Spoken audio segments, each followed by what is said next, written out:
Well, a statement from the Turkish armed forces came 2 a.m. after midnight, shortly after the operation, saying that the Turkish armed forces carried out an air operation in the Sinjar and Karakosh mountain regions, which are respectively in northern Iraq and northeast Syria.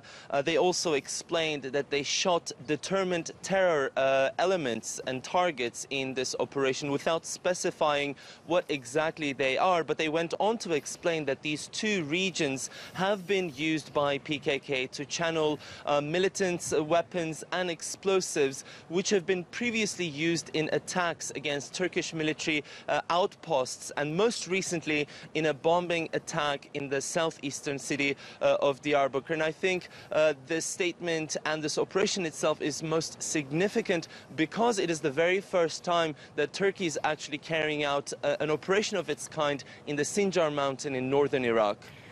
Ediz, if you can just give us a little bit of background about the relationship between Turkey and the PKK and about why this operation is taking place in the first place, and perhaps also if this very move is a surprise at all within the operation.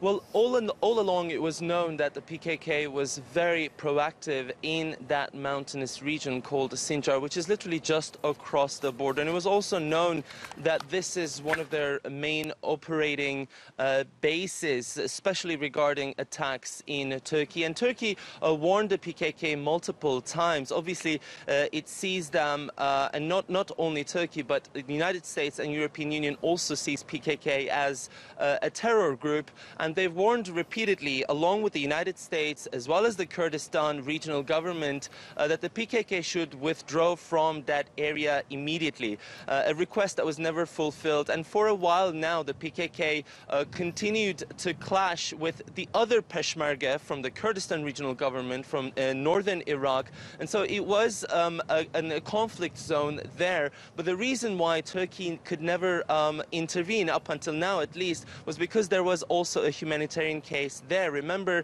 the Yazidis in Iraq, after they were kicked out of their villages back in 2014, they sought refuge in that area, and only up until a couple of months ago they were still residing there. And once they actually have been transferred to another area, Turkey saw the opportunity to now attack that area and debilitate the PKK presence there. And we understand from some of the sources, namely the presidential advisor Ibrahim Kalin himself, that Turkey could very much continue its operations in that area if it sees a continuing terror threat by the PKK.